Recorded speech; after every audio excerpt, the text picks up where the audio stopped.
Happy holidays, my dear strangers. I'm still in a bit of a holiday mood, even though I've spent most of my holidays sick this year again. But I think it's time for one more kind of a not only Christmassy project. I love my faux fireplace I made 3 years ago already. Link below. But this year, I thought I'll give it a little upgrade. About 6 months ago, I stumbled upon 3 antique iron stove fronts through my bazaar searches. They are very rare here, so it was a huge gamble for me to wait for any discount. But it paid off, and I snatched the 2 remaining ones around the 15th of December this year. One of them is stamped with 1828, and the other says Gesetzlich geschützt England, which I don't know if it's from England or Germany. But I envisioned the small one as a decoration for my faux fireplace. This bigger one I will put in front of my wood stove. They arrived literally in original shape, with a thick layer of dust, rust, soot, and cobwebs. I lightly brushed them off with a soft brass brush and dust brush to get off any loose dirt. But I think I'll leave them natural. Seeing the cream-colored knitted stockings all over the internet this year, I got enchanted. But I couldn't find any for sale around here, and I didn't have time to learn to knit them myself. What a pity. And then, when I was visiting my sister in a big city, browsing a mall, I found a pair of exactly the ones I wanted. What a fate. Of course they were mine. And a set of fall LED candles. Great, Okay, not quite. It's still missing something. That's when I decided to do a swift faux fireplace remake. Something quick and easy. It's only 10 days till Christmas. And that eliminated plywood and sololite, because I'd have to go shopping and then freeze my ass off in the workshop. So I stuck to my favorite cardboard. Only one big piece survived my Christmas cleaning, but it was exactly what I needed. I measured my existing fireplace opening and sketched my design first. Then I had the basic shape drawn and cut out in no time with a utility knife. I'm in love with Victorian, so I decided to do the horseshoe fireplace. To get the arch right, I marked the horizontal center, subtracted the width of the sides from the total width, and divided it up by 2 to get the arch radius.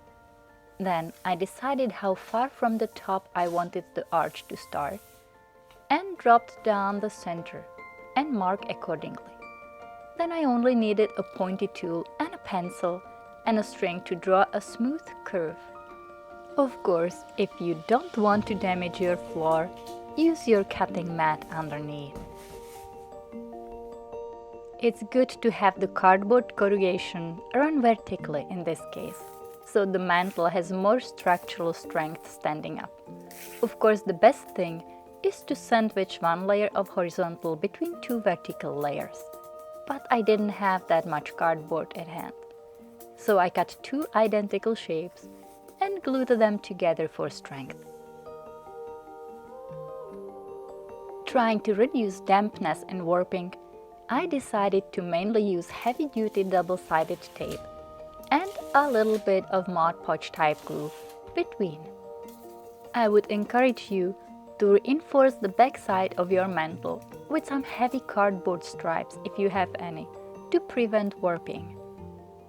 I also wrapped the side edges with paper tape to clean up the look. Let's see the dry fit. Awesome! Now let's have some real fun.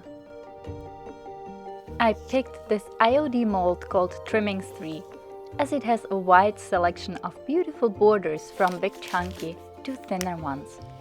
And I'm using the Dew and Dry white clay just because I have some open.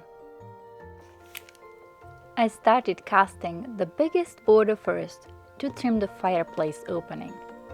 I tried to push the clay well into all the details and smooth out the surface with a spatula. Then I turned the mold upside down and carefully removed the cast.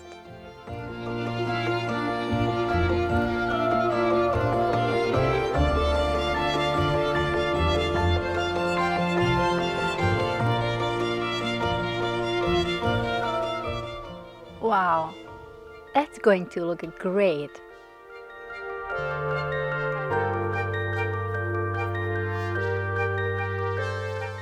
Then, of course, I ran out of my white clay and found out the other one I got was accidentally gray with possibly different properties.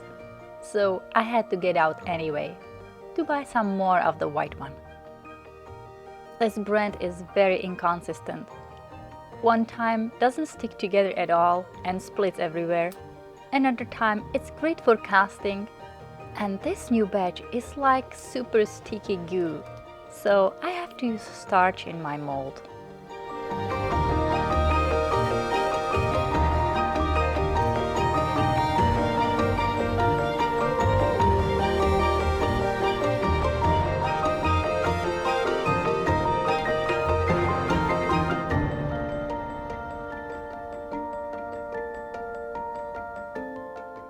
I trimmed the whole fireplace in a thinner border and then decided to use the Salon de Glace Prima Redesign mold for the centerpiece.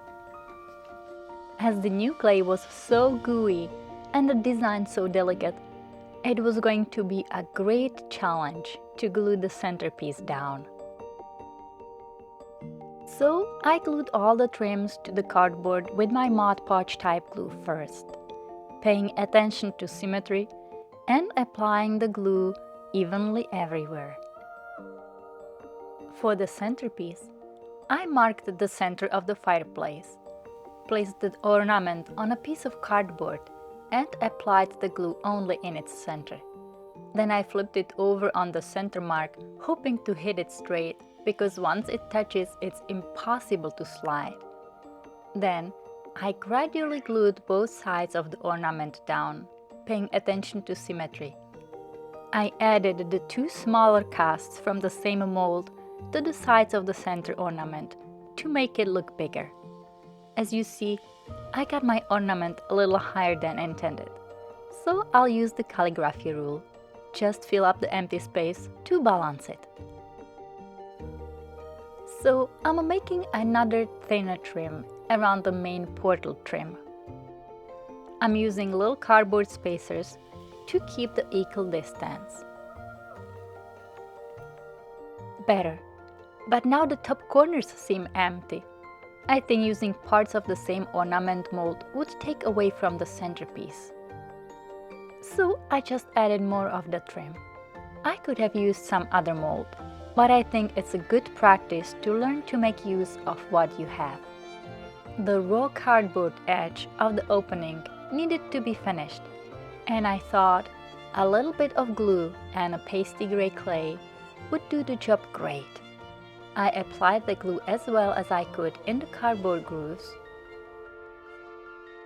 and then pushed the clay in piece by piece, smoothing it with spatula at the end. Sometimes I feel like running with tight shoelaces doing my projects. I always get slowed down by having to solve some unexpected issues. Well, I wanted to paint my fireplace mantle in black, but my chalk paint can was empty, and the black spray I got is definitely a bad choice for indoor use, and it's freezing outside. But I was not going to give up so easily. And after going through all my options and supplies, I discovered a black gesso. It's water-based, it sticks well, and it's a nice shade of black. After a short test, I decided it was perfect.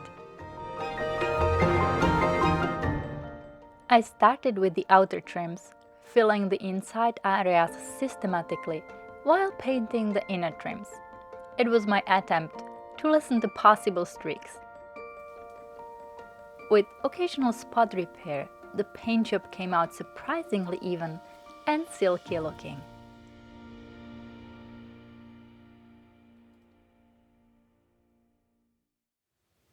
To bring out the ornament details, I'm trying dry brushing with white chalk paint. I'm so glad you are still with me. Please remember to like, comment, and subscribe for my future endeavors. The final effect, even though it seemed good while I was painting, was way too subtle. So in the end, I decided to highlight the ornaments with silver ribbon buff instead. And suddenly it all came out.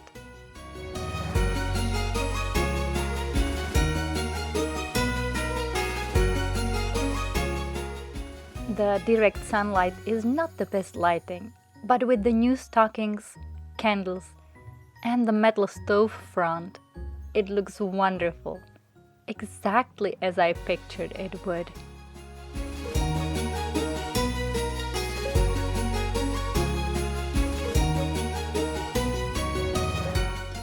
My new faux Victorian fireplace, besides the Christmas tree. Thank you for watching, and I hope to see you next time.